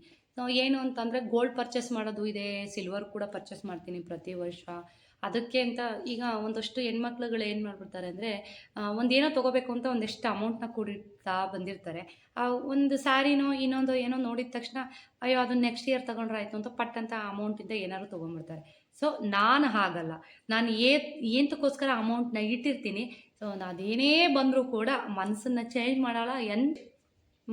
ಚೇಂಜ್ ಮಾಡಲ್ಲ. ಎಂಥ ಸಿಚುವೇಶನ್ ಬಂದರೂ ಕೂಡ ಆ ಅಮೌಂಟ್ನ ನಾನು ತೆಗಿಯಲ್ಲ. ಹೆಂಗೆ ನನಗೆ ಮೈಂಡ್ ಫಿಕ್ಸ್ ಮಾಡಿರ್ತೀನಿ ಅಂದರೆ, ಆ ಅಮೌಂಟು ನನ್ನ ಹತ್ರ ಇಲ್ಲ ಅಂತ ಫಿಕ್ಸ್ ಮಾಡ್ಕೊಂಬಿಟ್ಟಿರ್ತೀನಿ. ಹಾಗೆ ಹೆಣ್ಮಕ್ಳು ಒಂದು ದೃಢ ನಿರ್ಧಾರ ಮಾಡಿದಾಗ ಮಾತ್ರ ಕೈಯಲ್ಲಿ ಅಮೌಂಟ್ನ ಸೇವ್ ಮಾಡಿ ಇಟ್ಕೊಳ್ಳೋಕೆ ಸಾಧ್ಯ. ಇಲ್ಲ ಅಂತಂದರೆ ಮನಸ್ಸು ಗೊತ್ತಲ್ಲ, ಹೆಣ್ಮಕ್ಳಿಗೆ ಒಂದು ಡ್ರೆಸ್ ನೋಡ್ತಿದ್ದಂಗೆ ಟಪಕ್ಕತ್ತ ತೊಗೋಬೇಕು ಅನ್ನಿಸ್ತಿರುತ್ತೆ. ಒಂದೇನೋ ಸ್ಯಾರಿ, ಒಳ್ಳೆ ಸ್ಯಾರಿ ನೋಡ್ತಿದ್ದಂಗೆ ಮಿಕ್ಕಿದ್ದು ಮುಂದಿನ ವರ್ಷ ತೊಗೊಳ್ಳೋಣ, ಈಗ ಸ್ಯಾರಿ ತೊಗೊಬಿಡೋಣ ಅಂತ ಅನಿಸ್ತಾ ಇರತ್ತೆ. ಸೊ ಈಗಿರುವಂಥ ಗೋಲ್ಡು ಸಿಲ್ವರ್ ರೇಟಲ್ಲಿ ಕೆಲವೊಂದಷ್ಟು ಹೆಣ್ಮಕ್ಳು ಈ ಥರ ಯೋಚನೆ ಮಾಡೋದು ಉಂಟು. ನನಗೆ ಗೋಲ್ಡ್ ತೊಗೊಳೋದಕ್ಕಾಗೋದಿಲ್ಲ, ಅಟ್ಲೀಸ್ಟ್ ಬಟ್ಟೆನಾದರೂ ತೊಗೊಳ್ಳೋಣ, ಈಗ ಬಟ್ಟೆಗೆ ಹಾಕೋಂಥ ದುಡ್ಡಲ್ಲಿ ಗೋಲ್ಡ್ ಬರಲ್ಲ. ಈ ಥರ ಎಲ್ಲ ಸುಮಾರು ಜನ ಹೆಣ್ಮಕ್ಳು ಥಿಂಕ್ ಮಾಡೋದು ಉಂಟು. ಎಷ್ಟು ಜನ ಈ ಥರ ಥಿಂಕ್ ಮಾಡಿರ್ತೀರ ಅಂತ ಕಮೆಂಟ್ ಮಾಡಿ. ಸೊ ಏನು ಗೊತ್ತಾ, ₹1 ಕೂಡಿಟ್ಟಾಗಲೇ ಅದು ಲಕ್ಷಗಟ್ಟಲೆ ಆಗೋದು. ಸೊ ತಾಳ್ಮೆಯಿಂದ ನಾವು ಅಮೌಂಟ್ನ ಕೂಡಿಟ್ಟಾಗ ನಾವು ಏನಾದರೂ ತೊಗೊಳೋದಕ್ಕಾಗತ್ತೆ. ಸೊ ನಾನು ಈಗ ಇದು ನಮ್ಮ ಮನೆಯವ್ರಿಗೆ ಹೇಳಿದೆ, ನಾನು ಇದೇನೋ ತೊಗೊಬಿಡ್ತೀನಿ ಈ ಅಮೌಂಟಲ್ಲಿ ಅಂತ ಅಂದರೆ. ತುಂಬ ಕಾಸ್ಟ್ಲಿ ಆಗಿದೆ. ಸಿಲ್ವರ್ ಕೂಡ ನಾವು ಪರ್ಚೇಸ್ ಮಾಡೋಕ್ಕಾಗಲ್ಲ. ನೋಡಿ ತೋರಿಸ್ತೀನಿ ಇವಾಗ ನಿಮಗೆ. ಈ 1/4 ಕೆಜಿಗಿಂತ ಕಡಿಮೆ ಇದೆ ಈ ಚೊಂಬಂದು. ಸೊ ಇದಕ್ಕೆ ಎಷ್ಟು ಅಮೌಂಟ್ ಕೊಟ್ಟಿದ್ದೀನಿ ಅಂದರೆ ನೋಡಿ, ಅವರು ಸ್ಲಿಪ್ ಮಿಸ್ ಮಾಡಿದ್ದಾರೆ. ನಾನು ಪ್ರತಿ ಸರಿ ಇತ್ತೀಚೆಗೆ ಅವ್ರ ಶಾಪಲ್ಲಿ ಏನೇ ತೊಗೊಂಡ್ರು ಸ್ಲಿಪ್ ಮಿಸ್ ಮಾಡಿಬಿಡ್ತಾರೆ ಮಾತಾಡಿಕೊಂಡು. ಹೋದ ಸಲನೂ ಯಾವುದೋ ಒಂದು ಇಯರಿಂಗ್ಸ್ದು ಹಂಗೆ ಮಿಸ್ ಮಾಡಿದರು. ಈ ಸಲ ಕೇಳಿಲ್ಲ, ಇನ್ನೇನು ಸುಮ್ಮನೆ ಅದೇ ಮನೆಗೆ ಬಂದು ನೋಡಿಕೊಂಡೆ. ಆ್ಯಕ್ಚುಲಾಗಿ ಬ್ಯಾಗಲ್ಲಿ ಹಾಕಿರ್ತಾರೆ, ಬಟ್ ಬ್ಯಾಗಲ್ಲಿ ಹಾಕಿಲ್ಲ. ಯಾಕೆಂದರೆ ನಾನು ಸ್ಲಿಪ್ಪನ್ನು ಕೂಡ ನಿಮಗೆ ಡೀಟೇಲಾಗಿ ತೋರಿಸ್ತಾ ಇರ್ತೀನಿ ಎಷ್ಟು ಅಮೌಂಟ್ ಹಾಕಿದ್ದಾರೆ ಅಂತ ಅಲ್ಲ. ಹಾಗಾಗಿ ಸ್ಲಿಪ್ ಹಾಕಿಲ್ಲ. ನೋಡಿ ಈ ಥರ ಒಂದು ಡಿಸೈನ್ನ ಮ್ಯಾಟ್ ಫಿನಿಷಲ್ಲಿ ನಾನು ತೊಗೊಂಬಂದಿರೋಂಥದ್ದು. ಈ ಸಲ ವರಮಹಾಲಕ್ಷ್ಮಿಗೆ ಇಷ್ಟೇ ನಾನು ತೊಗೊಳೋಕ್ಕಾಗಿದ್ದು. ಬಿಂದಿಗೆ ತೊಗೊಂಡಿದ್ದೆ ಆ್ಯಕ್ಚುಲಿ. ಇದು ರೇಟ್ ಇದಕ್ಕೆ ಎಷ್ಟು ಹಾಕಿದ್ದಾರೆ ಅಂತಂದರೆ 23,000 ರೂಪಾಯಿ. ಸೊ ನನಗೆ ನಿಜ ಆಶ್ಚರ್ಯನೂ ಕೂಡ ಒಂದು ಕಡೆ ಹೊಟ್ಟೆನೂ ಉರಿತಾ ಇತ್ತು. ಯಾಕೆ ಅಂತಂದರೆ ಬಹಳ ವರ್ಷದ ಹಿಂದೆ ಬಟ್ಟೆಗಳನ್ನ ಸ್ಟಿಚ್ ಮಾಡಬೇಕಾದ್ರೆ 1/4 ಕೆಜಿದು 1/4 ಕೆಜಿಗಿಂತ ಜಾಸ್ತಿ ಇದೆ. ಅಂದರೆ ವರಮಹಾಲಕ್ಷ್ಮಿಗೆ ಇಡ್ತೀನಿ ನೋಡಿ, ಇನ್ನೊಂದು ಚೊಂಬಿದೆ ನನ್ನ ಹತ್ರ, ಅದು 1/4 ಕೆಜಿಗಿಂತ ಜಾಸ್ತಿ ಇದೆ. ಆ ಚೊಂಬು ಜೊತೆಗೆ 3 ಕುಂಕುಮದ ಬಟ್ಲುಗಳು ತುಂಬ ವೆಯ್ಟ್ ಇರೋ ಅಂಥದ್ದು, ಮತ್ತು 1/4 ಕೆಜಿದು ಒಂದು ತಟ್ಟೆ. ಇಷ್ಟನ್ನು ತೊಗೊಂಡಿದ್ದಕ್ಕೆ 32,000 ರೂಪಾಯಿ ನಾನು ಆವಾಗ ಕೊಟ್ಟಿದ್ದೆ, ಇಷ್ಟು ಸೆಟ್ನ ನಾವು ತೊಗೊಂಡಾಗ. ಸೊ ಇವಾಗ ನೋಡಿ, ಈ 1/4 ಕೆಜಿಗಿಂತ ಸ್ವಲ್ಪ ಕಡಿಮೆ ಇರೋ ಅಂಥ ಚೊಂಬಿಗೆ ಎಷ್ಟು ಕೊಟ್ಟಿದ್ದೀನಿ? 23,000 ರೂಪಾಯಿ ತೊಗೊಂಡಿದ್ದಾರೆ ಇದಕ್ಕೆ. ಬಟ್ ಏನು ಅಂತಂದರೆ ಬೆಳ್ಳಿ ತುಂಬ ಚೆನ್ನಾಗಿರುತ್ತೆ. ಸೊ ನಾನು ಇದೆ ನೋಡಿ ಮಾರ್ಕು, ಯಾರಿಗಾದ್ರು ಕಾಣಿಸ್ತಾ ಇದೆಯಾ ಕಾಣಿಸ್ತಿಲ್ವೋ ನನಗೆ ಖಂಡಿತ ಗೊತ್ತಿಲ್ಲ. ನೋಡಿ ಇಲ್ಲಿ 916 ಹಾಲ್ ಮಾರ್ಕ್ ಹಾಕಿದೆ. ಸೊ ಏನು ಅಂತಂದರೆ ಒಂದು ಬಿಂದಿಗೆ ನೋಡಿದೆ, ಪುಟಾಣಿ ಬಿಂದಿಗೆ, ಅದು ಆ್ಯಕ್ಚುಲಾಗಿ 27,000 ರೂಪಾಯಿ ಆಗುತ್ತೆ ಅಂದರು. ಮನೆಯವ್ರು ತೊಗೊಂಡ್ರು, ಆ್ಯಕ್ಚುಲಾಗಿ ಬೇಡ, ಈಗ ಬೇಡ 27,000 ರೂಪಾಯಿ ಬೇಡ, ಇದೇ ಸಾಕು ನನಗೆ ಅಂತ ಹೇಳ್ಬಿಟ್ಟು, ಸೊ ಎಕ್ಸ್ಟ್ರಾ ಅಮೌಂಟ್ ಕೊಡ್ತೀನಿ ತೊಗೊಂಡ್ರು, ಬೇಡ ಅಂತ ಹೇಳ್ಬಿಟ್ಟು ನೋಡಿ ಇಷ್ಟನ್ನು ತೊಗೊಂಡಿದ್ದೀನಿ. ಈ ಚೆಮ್ನ ತೊಗೊಂಡಿದ್ದೀನಿ. ಡಿಸೈನ್ಸ್ ತುಂಬ ಚೆನ್ನಾಗಿದೆ. ಇದು ನೀವು ಕೇಳ್ಬೋದು ಕೊಳೆ ಕೂರುತ್ತಾ ಅಂತ. ಇಲ್ಲ, ಇದು ಮ್ಯಾಟ್ ಫಿನಿಶ್ ಇರೋದ್ರಿಂದ ಕೊಳೆ ಕೂರೋದಿಲ್ಲ. ನೋಡಿ ನೀಟಾಗಿ ವಾಶ್ ಮಾಡ್ಕೋಬೋದು. ಡೈಲಿ ಪೂಜೆಗೆ ಅಂತ ತಂದಿರೋದು, ಪೂಜಾ ರೂಮಲ್ಲಿರೋ ತೆಗೆದ್ಬಿಟ್ಟು ಇದನ್ನು ತೊಗೊಂಬಂದಿದ್ದೀನಿ ಇಡೋದಕ್ಕೆ ಅಂತ. ನೋಡಿ ತುಂಬ ಚೆನ್ನಾಗಿದೆ, ಗಟ್ಟಿಯಾಗೂ ಕೂಡ ಇದೆ. ಏನು ಅಂತಂದರೆ ಈಗಿನ ರೇಟಲ್ಲಿ ಏನು ತಗೊಳಕ್ಕಾಗಲ್ಲ ಸ್ನೇಹಿತರೆ. ನೋಡಿ ಈ ಥರ 3 ಕಾಲುಗಳು ಕೂಡ ಕೊಟ್ಟಿದ್ದಾರೆ, ಚೆನ್ನಾಗಿದೆ ಆ್ಯಕ್ಚುಲಾಗಿ. ನೋಡಿ ನಾವು ಯಾವುದೇ ಬೆಳ್ಳಿ ವಸ್ತುಗಳನ್ನ ಮನೆಗೆ ಹೊಸದಾಗಿ ತಂದಾಗ ಹಾಗೆ ಇಡಬಾರ್ದಂತೆ. ಇದಕ್ಕೆ ಸ್ವಲ್ಪ ಹಾಲಿಂದ ಒರೆಸಿ ಮತ್ತು ವಿಭೂತಿಯಿಂದ ಒರೆಸಿ ಆಮೇಲೆ ಇದನ್ನು ಪೂಜೆಗೆ ಇಡಬೇಕಂತೆ. ಸೊ ಇದು ಒಂದು ನನಗೆ ಶಾಪ್ ಅವರೇ ಹೇಳಿದ್ದಂಥದ್ದು. ನನಗೆ ಯಾವಾಗಲೂ ಆಗಲಿ ಮೇಡಮ್, ಯಾವುದೇ ರೀತಿಯಾದಂಥ ಬೆಳ್ಳಿ ಪಾತ್ರೆಗಳು ತೊಗೊಂಡೋದ್ರು ಕೂಡ ಹಾಲಿಂದ ಒರೆಸ್ಬಿಟ್ಟು ಇಡಬೇಕು ಅಂತ ಆವಾಗ ಹೇಳಿದರು. ಸೊ ನೋಡಿ, ಇದನ್ನು ಈ ವರ್ಷದ ವರಮಹಾಲಕ್ಷ್ಮಿ ಹಬ್ಬಕ್ಕೆ ಇಷ್ಟೇ ನಾನು ಖರೀದಿ ಮಾಡೋದಕ್ಕಾಗಿದ್ದು. ಸೊ ಹೋದ ವರ್ಷ 1 ಲಕ್ಷದ ಚಿಲ್ಲರೆ ಆಗಿತ್ತು. ಅಂದರೆ ದೀಪಾಲೆ ಕಂಬಗಳನ್ನ 1 kg ಮೇಲಿದೆ ಅಂತ ಅನಿಸುತ್ತೆ, ವೀಡಿಯೋಸ್ ಇದೆ ನೋಡಿ ಬೇಕಾದರೆ. ಹೋದ ವರ್ಷ ಅದನ್ನು ತೊಗೊಂಬಂದಿದ್ದೆ. ಸೊ ಈ ವರ್ಷ ಇದು ತುಂಬ ಚೆನ್ನಾಗಿದೆ. ಇದನ್ನು ನಾನು ಪರ್ಚೇಸ್ ಮಾಡಿದ್ದು ಶ್ರೀನಿವಾಸ ಜ್ಯುವೆಲರಿ ಶಾಪ್ನಲ್ಲಿ, ಅಂದರೆ ತುಮಕೂರಿನಲ್ಲಿ. ಎಲ್ಲಿ ಬರುತ್ತೆ ಶಾಪ್ ಅಂತ ಕೇಳ್ತೀರಾ? MG ರೋಡ್ ಫಸ್ಟ್ ಕ್ರಾಸಲ್ಲಿ ಶ್ರೀದೇವಿ ನರ್ಸಿಂಗ್ ಹೋಮ್ ಆಪೋಸಿಟಲ್ಲೇ ಇದೆ ಶ್ರೀನಿವಾಸ ಜ್ಯುವೆಲರಿ ಶಾಪ್ ಬಂದು. ಸೊ ಯಾರಿಗಾದ್ರೂ ಬೇಕು ಅಂದರೆ ಬೈ ಮಾಡಿ. ಅದರದ್ದೊಂದು ಸಣ್ಣ ವೀಡಿಯೋಸ್ನ, ನೆಕ್ಲೆಸ್ಗಳದ್ದು ವೀಡಿಯೋಸ್ನ ಕೂಡ ತೊಗೊಂಬಂದಿದ್ದೀನಿ, ನೋಡ್ಕೊಂಬಂದ್ಬಿಡಿ. ಅದನ್ನು ಕೂಡ ಈ ವಿಡಿಯೋನಲ್ಲಿ ಶೇರ್ ಮಾಡ್ತೀನಿ. ಸೊ ಇನ್ನೇನಿಲ್ಲ ಸ್ನೇಹಿತರೆ, ಇನ್ನೇನಾದರೂ ಹೇಳಬೇಕು. ಅಥವಾ ಕೆಲವೊಬ್ಬರು ತುಂಬ ಕಮೆಂಟ್ ಹಾಕಿರ್ತಾರೆ, ನನಗದು ಮರ್ತೇ ಹೋಗ್ಬಿಟ್ಟಿರುತ್ತೆ. ಅದು ಒಂದರಲ್ಲಿ ಬರ್ಕೊಂಡು ನಾನು ಅದಕ್ಕೆ ರಿಪ್ಲೈ ಮಾಡಿದ್ರೆ ಬೆಸ್ಟ್ ಅಂತ ಅನಿಸುತ್ತೆ. ಸೊ ವೀಡಿಯೋಸ್ನ ನೋಡ್ತಾ ಇರಿ ಸ್ನೇಹಿತರೆ, ಸಪೋರ್ಟ್ ಮಾಡ್ತಾ ಇರಿ. ನಿಮ್ಮ ಗುಬ್ಬಿ ಹುಡುಗಿಗೆ ಸಪೋರ್ಟ್ ಮಾಡಿ ಅಂತ ಕೇಳ್ಕೊಳ್ತೀನಿ. ಸೊ ಹೊಸೊಬ್ರಿಗೆ ಯಾರೇ ಒಂದು ಕನ್ನಡ ಯೂಟ್ಯೂಬರ್ ಬಂದಾಗ ಸೊ ಕಂಟೆಂಟ್ ಇದ್ದರೆ ಖಂಡಿತ ಸಪೋರ್ಟ್ ಮಾಡಿ ಅಂತ ಹೇಳ್ತೀನಿ. ಬನ್ನಿ, ಇವತ್ತು ಇಷ್ಟೇ ತೊಗೊಳಕ್ಕಾಗಿದ್ದು. ಇನ್ನೂ ಹತ್ತಿಗೆ ನಮ್ಮ ಅಣ್ಣ ಅದಕ್ಕೆ ಒಂದು ಲಕ್ಷ್ಮೀ ವಿಗ್ರಹನ ಕೊಟ್ಟಿದ್ದಾರೆ ನನಗೆ. ಸೊ ಅದೆಲ್ಲ ಬಂದುಬಿಟ್ರೆ ಅಮೌಂಟ್ ಎಲ್ಲ ಬಂದಿತ್ತು. ಅಮೌಂಟ್ ಎಷ್ಟು ಬಂದಿತ್ತು ಅಂತ ಕೇಳಬೇಡಿ, ಅದೆಲ್ಲ ನಾನು ಹೇಳೋಕ್ಕೆ ಹೋಗೋದಿಲ್ಲ. ಸೊ ತೀರಾ ಪರ್ಸ್ನಲ್ ವಿಚಾರಗಳನ್ನ ಸೋಷಿಯಲ್ ಮೀಡ್ಯಾದಲ್ಲಿ ಹೇಳಿದ್ರೆ ನಮ್ಮ ಮನೆಯವರು ಬೈತಾರೆ. ಸೊ ನಮ್ಮ ಮನೆಯವರ ಪರ್ಮಿಷನ್ ಇಲ್ಲದೆ ಖಂಡಿತ ನಾನು ಯಾವುದನ್ನು ಶೇರ್ ಮಾಡಲ್ಲ, ಯಾವುದನ್ನು ಹೇಳೋದು ಇಲ್ಲ. ಇವಾಗ ಇವತ್ತು ನಾನು ಹೇಳಿದ್ನಲ್ಲ, ನನಗೆ ಗೃಹ ಪ್ರವೇಶ ಆದಾಗಿಂದ ಯಾಕೋ ಒಂಥರ ಸ್ಟ್ರೈನು, ಆಯಾಸ ಅಥವಾ ಕಂಡುಷ್ಟಿ ಆಗಿದೆಯೋ ಏನೋ ನಂಗೆ ಖಂಡಿತ ಗೊತ್ತಿಲ್ಲ. ಸೊ ನಾನು ಹೇಳಿದೆ ವೆಯ್ಟ್ ಸ್ವಲ್ಪ ಗೈನ್ ಆಗಿದ್ದೀನಿ ಅಂತ ಅನಿಸುತ್ತೆ ಅಂತ. ಇವತ್ತಿಂದ ಬೆಳಗ್ಗೆ ಏನು ತೊಗೊಂಡೆ ಅಂತ ಅಂದರೆ, ರಾಗಿ ಮಾಲ್ಟ್ ಜೊತೆಗೆ ಸ್ವಲ್ಪ ಸಲಾಡು, ಫ್ರೂಟ್ಸು, ಸಾರಿ, ವೆಜಿಟೇಬಲ್ ಸಲಾಡು ನಿಮಗೆ ತೋರಿಸ್ತೀನಿ ವಿಡಿಯೋನಲ್ಲಿ ನೋಡಿ. ಬನ್ನಿ ಸ್ವಲ್ಪ ಅಡುಗೆ ಮಾಡಿಬಿಡೋಣ. ನೆನ್ನೆ ಎಲ್ಲ ರಾಗಿ ಮುದ್ದೆ ಮಾಡಿಲ್ಲ ನಮ್ಮ ಮನೆಯವರು. ರಾಗಿ ಮುದ್ದೆ ಮಾಡಿಬಿಡೋ ಫಸ್ಟು, ನನಗೆ ಹೊಟ್ಟೆ ಹಸು ತಡೆಯೋಕ್ಕಾಗಲ್ಲ, ರಾಗಿ ಮುದ್ದೆ ಮಾಡಿಬಿಡು ಫಸ್ಟು ಅಂದರು. ಸೊ ಹಂಗಾಗಿ ಅವ್ರು ಬರೋ ವರ್ಷದಲ್ಲಿ ರಾಗಿ ಮುದ್ದೆನ ಮಾಡಿಡೋಣ. ಸೊ ನೀವು ಕೇಳಿದಂಥ ಕೆಲವೊಂದು ಕ್ವಶನ್ಗಳಿಗೆ ನಾನು ಆನ್ಸರ್ ಮಾಡಿದ್ದೀನಿ. ಬನ್ನಿ ಅಡುಗೆ ಮನೆ ಕಡೆ ಹೋಗೋಣ. ಶನಿವಾರ ಸ್ನೇಹಿತರೆ ಎಸ್ಮಾಲ್ಗೆ ಹೋಗಿದ್ವಿ. ತುಂಬ ಏನು ವೀಡಿಯೋಸ್ ತಗೊಳ್ಳಿಲ್ಲ, ಯಾಕೆಂದರೆ ಶನಿವಾರ ಬಂತು ಅಂತಂದರೆ ನನಗೆ ಸ್ವಲ್ಪ ನಿದ್ದೆ ಆಗಲಿಲ್ಲ ಅಂದರೆ ನನಗೆ ತಲೆ ಕೆಟ್ಟೋಗ್ತಾ ಇರತ್ತೆ. ನೋಡಿ ನನ್ನ ಫೇಸ್ ನೋಡ್ರೆ ಗೊತ್ತಾಗ್ತಾ ಇದೆ. ಗೃಹ ಪ್ರವೇಶ ಟೈಮಿಂದನೂ ನಿದ್ದೆನೇ ಇಲ್ಲ ಅಂತಲೇ ಹೇಳ್ಬೋದು. ಸೊ ಎಸ್ಮಾಲಲ್ಲಿ ಸುಜಿತ್ಗೆ ಅದು ಇದು ತಿನ್ನಿಸ್ಕೊಂಡು ಇಲ್ಲಿ ಶ್ರೀನಿವಾಸ ಜ್ಯುವೆಲರಿ ಶಾಪ್ಗೆ ಬಂದ್ವಿ.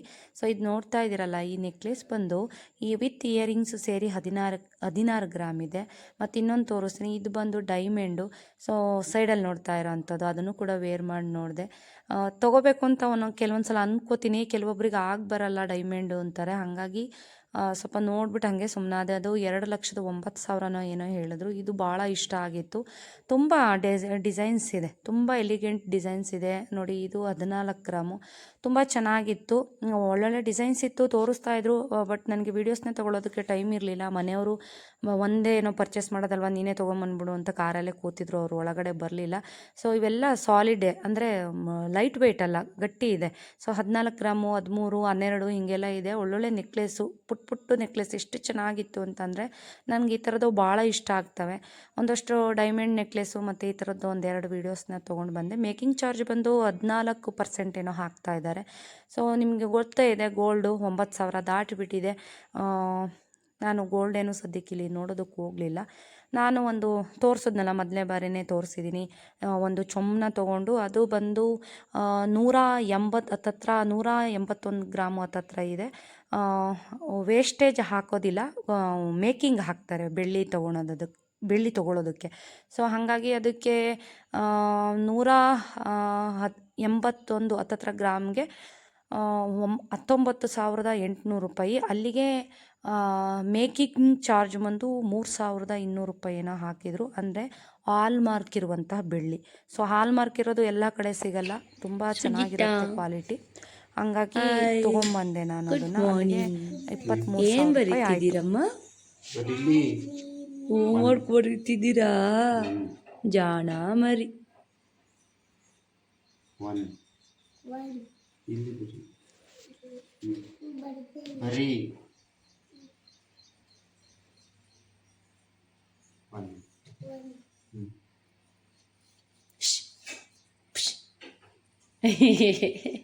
ಸೊ ಇದು ಬಂದು ಮಂಗಳವಾರದ ಬ್ಲಾಗ್, ಅಂದರೆ ಇಡೀ ಬ್ಲಾಗ್ ಎಲ್ಲ ಮಂಗಳವಾರದ್ದೇನೆ. ಸೊ ಇದು ಬೆಳಗ್ಗೆ ವೀಡಿಯೋಸ್ ತೊಗೊಂಡಿರೋದನ್ನ ನಾನು ಲಾಸ್ಟಲ್ಲಿ ಹಾಕ್ತಾ ಇದ್ದೀನಿ ಅಷ್ಟೇ. ಸೊ ಬೆಳಗ್ಗೆನೇ ಸ್ವಲ್ಪ ವೀಡಿಯೋಸ್ನ ತೊಗೊಂಡಿದ್ದೆ. ಇದೇನೆಲ್ಲ ಹಾಕಿದೆ ನೋಡಿ, ಹುಲ್ಲೆಲ್ಲ ಎಷ್ಟು ಚೆನ್ನಾಗಿ ಬೆಳೆದು ಬಿಟ್ಟಿದೆ, ಚೆನ್ನಾಗಿ ಬಂದಿದೆ. ಸೊ ಡೈಲಿ ಇವಾಗ ಮಳೆ ಬೇರೆ ಇದೆ ನೋಡಿ, ಹಾಗಾಗಿ ಚೆನ್ನಾಗಿ ಗ್ರೀನಾಗಿ ಚೆನ್ನಾಗಿ ಬಂದಿದೆ. ಮತ್ತು ಇನ್ನೇನು ಲಾಸ್ಟಲ್ಲಿ ಒಂಚೂರು ತೆಗೆದಿಟ್ಟಿದ್ದೀನಿ, ಯಾಕೆಂದರೆ ಅಲ್ಲಿ ಚಪ್ಪರ ಹಾಕೋದಕ್ಕೆ ಚೀಲ ಇಟ್ಟಿದ್ರು. ಹಾಗಾಗಿ ಅಲ್ಲಿ ಕಟ್ ಮಾಡಿಸಿ ಹಾಗೆ ಇಟ್ಟಿದ್ದೀನಿ. ನೋಡೋಣ, ಇದೊಂದು ತಿಂಗಳಾದ್ಮೇಲೆ ಚಪ್ಪರ ತೆಗಿತಾರೆ ನೋಡಿ, ಅವಾಗ ಹಾಕೋಣ ಅಂತ. ಒಂಥರ ಗ್ರೀನಾಗಿ ತುಂಬ ಚೆನ್ನಾಗಿ ಕಾಣಿಸ್ತಿದೆ ನೋಡಿ ಮನೆ ಮುಂಭಾಗದಲ್ಲಿ. ಅದರಲ್ಲೂ ಕೂಡ ಹೂಗಳೆಲ್ಲ ಬಿಟ್ಟಿದೆ ಆಲ್ರೆಡಿ. ಸ್ವಲ್ಪ ದೊಡ್ಡವಾದರೆ ಇನ್ನೂ ಚೆನ್ನಾಗಿರುತ್ತೆ. ನಿಮಗೆ ಅನ್ನಿಸ್ತು ಈ ಒಂದು ನನ್ನ ಪ್ಲ್ಯಾನ್ ಅಂತ ಹೇಳಿ, ಯಾಕೆಂದರೆ ನಂಗೆ ತುಂಬ ದಿನದಿಂದ ಆಸೆ ಇತ್ತು ಇದನ್ನು ಮಾಡಿಸ್ಬೇಕು ಅಂತ.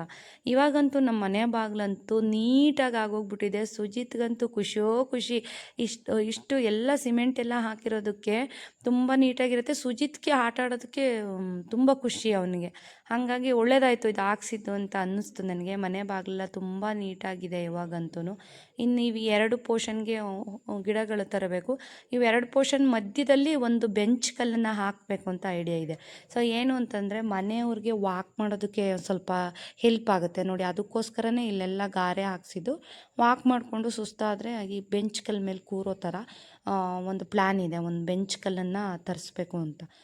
ನೋಡೋಣ, ಹೇಳಿದ್ದೀನಿ ಯಾವಾಗ ತಂದು ಕೊಡ್ತಾರೆ ಅಂತ ನೋಡೋಣ.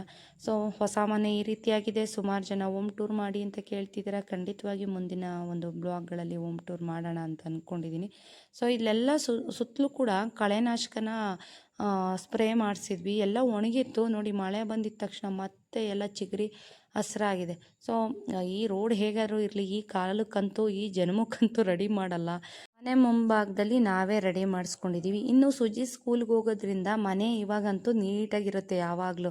ಸೊ ಯಾಕೆಂದರೆ ಸುಜಿತ್ತು ಬೆಳಗ್ಗೆ ಹೋದರೆ ಸಂಜೆ ಬರ್ತಾನೆ, ನಂತರ ಬಂದಿದ್ದ ತಕ್ಷಣ ಮಲಗಲ್ಲ, ಸ್ವಲ್ಪ ಹೊತ್ತು ಆಟ ಆಡಿ 8 ಗಂಟೆಗೆ ನೈಟೆಲ್ಲ ಮಲಗಿಬಿಡ್ತಾನೆ. ಸೊ ಇವಾಗ ಮನೆಯೆಲ್ಲ ಕ್ಲೀನ್ ಮಾಡ್ಕೋತಾ ಇದ್ದೀನಿ. ಟೈಮ್ ಬಂದು 9:30. ಸುಜಿತ್ನ ಸ್ಕೂಲಿಗೆ ಬಿಡೋಕ್ಕೆ ಹೋಗಿದ್ದಾರೆ. ಸೊ ಕ್ಲೀನ್ ಮಾಡ್ಕೊತಾ ಇದ್ದೀನಿ. ಮನೇಲಿ ಸ್ಲಿಪ್ಪರ್ ಹಾಕಿದ್ರಾ ಹಾಗೆ ಹೀಗೆ ಅಂತ ದಯವಿಟ್ಟು ಕಮೆಂಟ್ ಹಾಕೋಕ್ಕೆ ಹೋಗ್ಬೇಡಿ. ನಾನು ಹೇಳಬೇಕು ಅಂತಂದರೆ ನೈಟಿ ಎಲ್ಲ ವೇರ್ ಮಾಡಲ್ಲ ನಾನು. ಆ್ಯಕ್ಚುಲಾಗಿ ನನ್ನ ಡ್ರೆಸ್ಸಸ್ಸೇ ಯೂಸ್ ಮಾಡೋದು. ಪೀರಿಯಡ್ ಟೈಮಲ್ಲಿ ಮಾತ್ರ ನೈಟಿ ಯೂಸ್ ಮಾಡ್ತೀನಿ ಅಷ್ಟೇ. ಸೊ ಅದು ಏನು ನೈಟು. ಸೊ ನಾನು ಡೇಲೂ ಕೂಡ ನಾನು ನೈಟಿ ಹಾಕ್ಕೊಳ್ಳೋದಕ್ಕೆ ನಂಗೆ ಅಷ್ಟೊಂದು ಇಷ್ಟ ಆಗಲ್ಲ. ಪೀರಿಯಡ್ ಟೈಮಲ್ಲಿ ಸ್ವಲ್ಪ ಇರಿಸ್ಮುರ್ಸ್ ಆಗ್ತಾ ಇರುತ್ತೆ ಅಂತ ಹಾಕ್ಕೋತೀನಿ ಅಷ್ಟೇ. ಕೆಲಸ ಎಲ್ಲ ಮುಗಿಸಿ ಇವಾಗ ರಾಗಿ ಮಾಡಿ ತೊಗೋತಾ ಇದ್ದೀನಿ. ಆಗ್ಬಿಟ್ಟು ಓಲೆಗಳು ನನಗೆ ನಿಜವಾಗ್ಲೂ ನೋಡಿ, ಕಿವಿ ನನಗೆ ವಾಸಿ ಆಗಿತ್ತು. ಓಲೆ ಇಟ್ಕೊಂಡ್ರೆ ಮತ್ತೆ ಸ್ಟಾರ್ಟ್ ಆಗ್ತಾ ಇದೆ ಅಲರ್ಜಿ. ಸೊ ತುಂಬ ದಿನಗಳ ಇಡಬೇಕು ಆಯಿಂಟ್ಮೆಂಟು ಅಂತ ಅಂದರು. ಮತ್ತೆ ಡಾಕ್ಟ್ರಿಗೆ ತೋರಿಸಿದೆ, ಅದಕ್ಕೆ ಓಲೆ ಇಟ್ಕೋತಾ ಇಲ್ಲ. ಮತ್ತು ಸ್ನಾನ ಮಾಡಿ ಕ್ಲೀನ್ ಮಾಡಿ ಆಮೇಲೆ ಇಟ್ಕೋತೀನಿ. ಬೆಳಗ್ಗೆ ಹೊತ್ತು ತೆಗೆದ್ಬಿಟ್ಟಿರ್ತೀನಿ. ನೈಟ್ ಮಲಗಬೇಕಾದ್ರೆ ಆಯಿಂಟ್ಮೆಂಟ್ ಇಟ್ಟು ತೆಗೆದ್ಬಿಟ್ಟು ಮಲ್ಕೊಳ್ಳೋ ಅಂಥದ್ದು. ಬಾಯೆಲ್ಲ ತುಂಬ ಹುಣ್ಣಾಗ್ಬಿಟ್ಟಿದೆ, ಏನೂ ತಿನ್ನೋಕ್ಕಾಗ್ತಿಲ್ಲ, ಬಾಯಿ ಮಾತಾಡೋಕ್ಕಾಗ್ತಿಲ್ಲ, ಉರಿ ಸ್ಟಾರ್ಟ್ ಆಗ್ತಾಯಿದೆ. ಆಮೇಲೆ ಇನ್ನೊಂದೇನು ಅಂತಂದರೆ, ಸರಿ ಗೃಹಪ್ರವೇಶದಿಂದ ನಿದ್ದೆ ಆಗಿಲ್ಲ ನೋಡಿ. ಮೊದಲಿಂದನೂ ಸ್ವಲ್ಪ ನನಗೆ ಮೈಗ್ರೇನ್ ಥರ. ಫೋನಲ್ಲಿ ಜಾಸ್ತಿ ಯಾರ ಹತ್ರನಾದ್ರು ಮಾತಾಡಿದ್ರೆ ಇಮಿಡಿಯೇಟ್ ಹೆಡ್ಏಕ್ಸ್ ಸ್ಟಾರ್ಟ್ ಆಗಿಬಿಡುತ್ತೆ. ಅದು ಒಂಥರ ತಡ್ಕೊಳಕ್ಕಾಗಲ್ಲ, ಅಷ್ಟೊಂದು ಹೆಡ್ಡೇಕು ಎಲ್ಲ ಸ್ಟಾರ್ಟ್ ಆಗೋದು. ಅದಕ್ಕೆ ಯಾರು ಫೋನ್ ಮಾಡಿದ್ರು ಎಲ್ಲನೂ ಅವಾಯ್ಡ್ ಮಾಡಿಬಿಟ್ಟಿದ್ದೀನಿ. ಯಾರ ಹತ್ರನೂ ನಾನು ಜಾಸ್ತಿ ಮಾತಾಡ್ತಾಯಿಲ್ಲ. ಇವಾಗ ಏನು ತೊಗೋತಾ ಇದ್ದೀನಿ, ರಾಗಿ ಮಾಲ್ಟು ಜೊತೆಗೆ ಹೆಸ್ರು ಕಾಳು ಸಲಾಡ್ ತೊಗೋತಾ ಇದ್ದೀನಿ. ಸುಜಿತ್ಗೆ ಬಾಕ್ಸ್ಗೆ ಅಂತ ಮಾಡಿದ್ದೆ. ಸೊ ಹಂಗಾಗಿ ನಾನು ಕೂಡ ಅದನ್ನೇ ಮೆಣಸಿನ್ಕಾಯಿ ಏನೂ ಹಾಕಿಲ್ಲ. ಬಾಯಿ ಹುಣ್ಣಾಗಿದೆ, ಅದಕ್ಕೆ ರಾಗಿ ಮಾಡಿ ಜೊತೆ ಅದನ್ನು. ಸೊ ನೈಟಿಗಳಲ್ಲಿ ವೀಡಿಯೋನೇ ಮಾಡಲ್ಲ ನಾನು. ತುಂಬ ದಿನಗಳಾದಮೇಲೆ ವೀಡಿಯೋ ಮಾಡ್ತಾ ಇರೋಂಥದ್ದು. ವೇರ್ ಮಾಡೋದೇ ತುಂಬ ಕಡಿಮೆ, ರೇರ್ ಅಂದರೆ ರೇರು. ಸೊ ನೋಡಿ ಎಷ್ಟು ಬಟ್ಟೆಗಳು, 2 ಡೇಸ್ದು ಬಟ್ಟೆಗಳು ವಾಶ್ ಮಾಡಿ ಹಾಕಿದ್ದೀನಿ. ಎಲ್ಲ ಒಣಗಿದೆ. ಇನ್ನು ಪಾತ್ರೆಗಳು ತೊಳಿಬೇಕು. ಇವಾಗ ನಾನು ಒಳಗಡೆ ತೊಳಿತಾ ಇಲ್ಲ, ಸಿಂಕಲ್ಲಿ ಎಲ್ಲ ಈಚೆಗೆ ಹಾಕೋಬಿಟ್ಟು ಆರಾಮಾಗಿ ಕೂತ್ಕೊಂಡು ತೊಳಿತೀನಿ. ಆರಾಮ್ ಅನಿಸುತ್ತೆ. ಮತ್ತು ಸುಜಿತು ಕೆಲವೊಂದು ಸಲ ಸುಸು ಮಾಡಿಬಿಡ್ತಾನೆ ಬೆಡ್ ಮೇಲೆ. ಸೊ ಆ ಬೆಡ್ ಕವರೆಲ್ಲ ಅದಕ್ಕೆ ವಾರಕ್ಕೊಂದು ಸಲ ಚೇಂಜ್ ಮಾಡ್ತಾ ಇರ್ತೀವಿ. ಅದು ಕೂಡ ಚೇಂಜ್ ಮಾಡಿ ವಾಶ್ಗೆ ಹಾಕ್ಬಿಟ್ಟಿದ್ದೀನಿ. ಎಲ್ಲ ನೀಟಾಗಿ ಕ್ಲೀನ್ ಮಾಡಿಕೊಂಡು ವಾಶ್ಗೆ ಹಾಕಿ ಇನ್ನೊಂದು ಬ್ಯಾಚ್ ಆಮೇಲೆ ಬಟ್ಟೆಗಳನ್ನ ಹಾಕೋಣ ಅಂತ. ಇವಾಗ ಮನೆಯೆಲ್ಲ ಕ್ಲೀನ್ ಆಯಿತು. ಇನ್ನು ಬಟ್ಟೆಗಳು ಎತ್ಕೊಂಬರ್ಬೇಕು. ನಾನಂತೂ ರೋಹಿತ್ತು ಅಥವಾ ನಮ್ಮ ಮನೆಯವರು ದೇವ್ರ ದೀಪ ಹಚ್ತಾರೆ. ಸೊ ಇಲ್ಲಿ ನಿಲ್ಲಿಸಿದ್ದಂತಹ ನಮ್ಮ ಸುಜಿತ್ ವೆಹಿಕಲ್ಸ್ ಎಲ್ಲ ಇವಾಗ ಹೊರಗೆ ಹೋಗಿದೆ ನೋಡಿ. ಇಲ್ಲಿ ನಿಲ್ಸ್ಕೊಂಬಿಟ್ಟಿದ್ದಾನೆ. ಏಕೆಂದರೆ ಅಣ್ಣನ ಸೈಕಲ್ಲು ಎಲ್ಲ ಇವಾಗ ಗೋಡೌನ್ಗೆ ಹೋಯ್ತು. ಹಾಗಾಗಿ ಅಲ್ಲಿ ಆ ಪ್ಲೇಸ್ಗೆ ಹೊಸ ಮನೆಗೆ ನಿಲ್ಲಿಸಿದ್ದೀವಿ. ಇವಾಗೆಲ್ಲ ಸುಜಿತ್ತು ಫಿಲಪ್ ಮಾಡ್ಕೊಂಬಿಟ್ಟಿದ್ದಾನೆ ಈ ಜಾಗದಲ್ಲಿ. ಆಟ ಆಡೋದು, ಆಮೇಲೆ ಹೊರಗಡೆ ಆಟ ಆಡೋದು, ಒಳಗಡೆ ಆಟ ಆಡೋದು. ತುಂಬ ಖುಷಿ. ಮನೆ ಬಾಗಿಲು ಚೆನ್ನಾಗಿದೆ ಆಟ ಆಡೋಕ್ಕೆ ಅಂತ. ಒಳಗಡೆನೇ ಬರೋದಕ್ಕೆ ಒಪ್ಪೋದೇ ಇಲ್ಲ ಸುಜಿತ್ತು. ಹೊರಗಡೆನೇ ಇರಬೇಕು ಅಂತ. ಕೆಲಸಗಳೆಲ್ಲ ಮುಗೀತು. ನಂದು ಸ್ನಾನ ಆಯಿತು. ಮನೆಯವರು ಸ್ನಾನ ಮಾಡಿಕೊಂಡು ದೇವ್ರ ಪೂಜೆ ಮಾಡಿ ತಿಂಡಿ ತಿಂದು ಹೊರಗಡೆ ಅಂದರೆ ಊರಿಗೆ ಹೋಗ್ತಾ ಇದ್ದಾರೆ ನಮ್ಮ ಬಾರೆ ತೋಟಕ್ಕೆ. ರೋಹಿತ್ಗೆ ಹೆಂಗೂ ಡ್ರೈವಿಂಗ್ ಕಲಿಸಿದ್ದೀವಲ್ಲ, ಟಚ್ ಹೊಟ್ಟೋಗ್ಬಿಡುತ್ತೆ ಅಂತ ಅವನು ಕರ್ಕೊಂಡು ಇವಾಗ ಅವರಿಬ್ಬರೇ ಊರಿಗೆ ಹೋಗ್ತಾ ಇದ್ದಾರೆ. ಸೊ ಅವರಿಬ್ಬರು ಊರಿಗೆ ಹೋದರೆ ನನಗೊಂಥರ, ಮನೆಯವ್ರು ಕರ್ಕೊಂಡು ಹೋಗ್ತಿರ್ತಾನಲ್ಲ, ಒಂದು ಸ್ವಲ್ಪ ಕೆಲವೊಂದು ಸಲ ಭಯ ಅನಿಸ್ತಿರುತ್ತೆ. ಸೊ ಮನೆಯವರಿದ್ದರೆ ಒಂದು ಧೈರ್ಯ, ಕಾರ್ ಓಡಿಸೋದಕ್ಕೆ ನನಗೆ ಆಗಲಿ ರೋಹಿತ್ಗಾಗಲಿ. ಸೊ ಚೆನ್ನಾಗಿ ಹೇಳ್ಕೊಡ್ತಾರೆ ಡ್ರೈವಿಂಗ್ ಕ್ಲಾಸ್ ಅವ್ರಿಗಿಂತ. ಸೊ ಇವಾಗ ಊರಿಗೆ ಹೋದ್ರು, ಮಧ್ಯಾಹ್ನ ಬರ್ತಾರೆ, ಬೇಗ ಬನ್ನಿ ಅಂತ ಹೇಳಿ ಕಳಿಸಿದ್ದೀನಿ. ಊಟ ಮಾಡೋ ಅಷ್ಟರಲ್ಲಿ ಬಂದ್ರಿ ಅಂತ ಬಂದು ಊಟ ಮಾಡಿಕೊಂಡ್ರು ಮಧ್ಯಾಹ್ನ. ಸೊ ಇವತ್ತಿನ ಒಂದು ಬ್ಲಾಗ್ನ ನಾನು ಇಲ್ಲಿಗೆ ಎಂಡ್ ಮಾಡ್ತಾ ಇದ್ದೀನಿ. ವೀಡಿಯೋಸ್ ಇಷ್ಟ ಆದರೆ ವೀಡಿಯೋಗೊಂದು ಲೈಕ್ ಮಾಡಿ. ಇನ್ನೂ ಯಾರೆಲ್ಲ ಚಾನಲ್ಗೆ ಸಬ್ಸ್ಕ್ರೈಬ್ ಮಾಡಿಲ್ಲ ಪ್ಲೀಸ್ ಸಬ್ಸ್ಕ್ರೈಬ್ ಮಾಡ್ಕೊಂಡು ವೀಡಿಯೋಸ್ ನೋಡಿ. ಮುಂದಿನ ಒಂದು ಬ್ಲಾಗಲ್ಲಿ ಸಿಗ್ತೀನಿ ಸ್ನೇಹಿತರೆ. ಮತ್ತು ಅಲ್ಲಿವರೆಗೂ ವೀಡಿಯೋಸ್ನ ನೋಡ್ತಾ ಇರಿ, ಸಪೋರ್ಟ್ ಮಾಡ್ತಾ ಇರಿ. ಮತ್ತು ಅನಿಸಿಕೆ ಅಭಿಪ್ರಾಯನ ಕಮೆಂಟ್ ಮುಖಾಂತರ ತಿಳಿಸೋದನ್ನು ಮರಿಬೇಡಿ ಸ್ನೇಹಿತರೆ. ಮತ್ತು ಮುಂದಿನ ಬ್ಲಾಗ್ ಅಥವಾ ಮುಂದಿನ ವೀಡಿಯೋದಲ್ಲಿ ಸಿಗೋಣ ಸ್ನೇಹಿತರೆ. ಅಲ್ಲಿವರೆಗೂ ಟೇಕ್ ಕೇರ್, ಬಾಯ್, ನಮಸ್ಕಾರ ಎಲ್ರಿಗೂ.